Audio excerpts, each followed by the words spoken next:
नमस्ते दोस्तों, मैं हूं अमन और आज मैं आपको लेकर जा रहा हूं एक ऐसी सच्चाई के दरवाजे पर जहां कदम रखते ही लोगों की धड़कनें रुक जाती हैं। ये कहानी सिर्फ कहानी नहीं, बल्कि एक हकीकत है जिसे सुनकर आज भी कई लोग उस जगह की तरफ देखने से डरते हैं। तैयार हो जाइए, क्योंकि गलत दरवाज़ा सिर्फ खुलता नहीं, आदमी को अपने अंदर खींच लेता है। और जो एक बार इसके पास गया वो पहले जैसा कभी नहीं लौटा।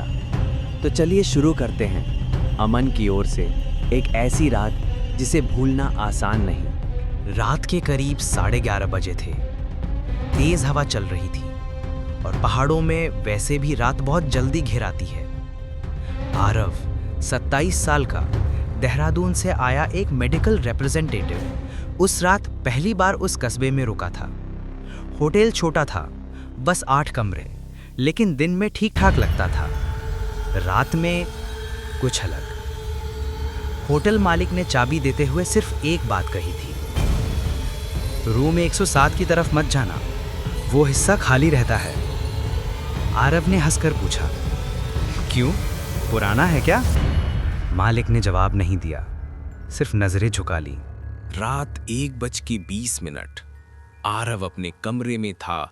फोन की बैटरी खत्म, नेटवर्क गायब और बाहर हवा की आवाजें। तभी कॉरिडोर में किसी के चलने की आवाज आई, धीमी, खुरची हुई चाल, जैसे कोई पैर घसीटते हुए चल रहा हो। आरव ने सोचा शायद कोई और गेस्ट होगा, लेकिन फिर ठक ठक ठक किसी ने उसके दरवाजे पर खटखटाया, बहुत धीरे लेकिन लगातार। आरव ने आवाज लगाई, कौन? कोई जवाब नहीं। खटखटाहट बंद हो गई। दूसरी आवाज, इस बार रूम 107 की तरफ से। पहले धीमी, फिर तेज, फिर अचानक पूरा दरवाजा बजने लगा, मानो कोई उसे तोड़ने की कोशिश कर रहा हो। लेकिन होटल का वो हिस्सा तो खाली बताया गया था। आरव का दिल तेज धड़कने लगा। वो कमरे से झांक कर देखने गया। कॉरिडोर में पूरी लाइट जल रही थी, लेकिन रूम 107 का दरवाजा धीरे धीरे अपने आप खुल रहा था, बिना किसी की मौजूदगी के। कमरे के अंदर आरव ने देखा कि अंदर अंधेरा था। उसे पीछे से लगा कोई उसे देख रहा है, लेकिन पीछे कोई नहीं था। कपकपी के बावजूद वो थोड़ा आगे बढ़ा और तभी कमरे से एक बेहद ठंडी हवा का झोंका बाहर निकला। उसके साथ एक आवाज, बहुत धीमी, बहुत भारी, गलत जगह आ गए हो। आरव पीछे की तरफ भागा, लेकिन जैसे ही उसने मुड़कर देखा, रूम 107 का दरवाजा खुद ब खुद बंद हो गया, जोर से। 2:05 सुबह के सबसे खतरनाक पल। आरव अपने कमरे में भाग आया, दरवाजा लॉक किया, लेकिन मिनट भर बाद उसी घिसटती हुई चाल की आवाज, धीरे धीरे सीधे उसके कमरे की तरफ। छांव छांव छांव। आरव सांस रोककर खड़ा रहा और फिर दरवाजे की नीचे वाली छोटी सी जगह से किसी के नंगे पैरों की परछाई दिखाई दी।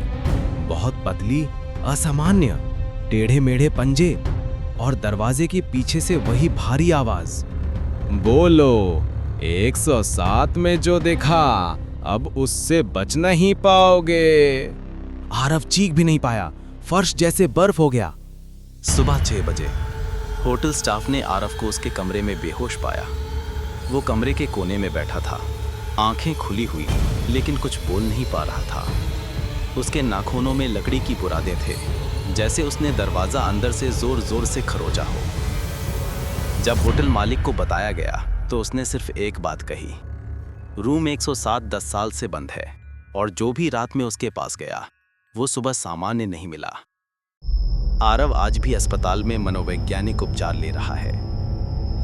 और सबसे डरावनी बात, उसके कमरे की दीवार पर एक कील के निशान से 107 खुदा मिला, जबकि उसके कमरे का नंबर 103 था। अगर आपको ये कहानी पसंद आई हो तो याद रखिए, कुछ दरवाजे ऐसे होते हैं जिन्हें गलती से भी नहीं खोलना चाहिए, क्योंकि हर कमरे में इंसान नहीं, कभी कभी परछाइयाँ रहती हैं। मैं था अमन, आपके लिए एक और सच्ची, डरावनी और रहस्यमयी कहानी लेकर। वीडियो को लाइक कीजिए, कमेंट में बताइए आपको कौन सी रियल स्टोरी अगली सुननी है। और हाँ, रात में अकेले कहानी दोबारा मत सुनना। फिर मिलेंगे एक नई हैरान कर देने वाली कहानी के साथ। तब तक अपना ख्याल रखें और अपने कमरे के दरवाजे अच्छी तरह बंद कर लें।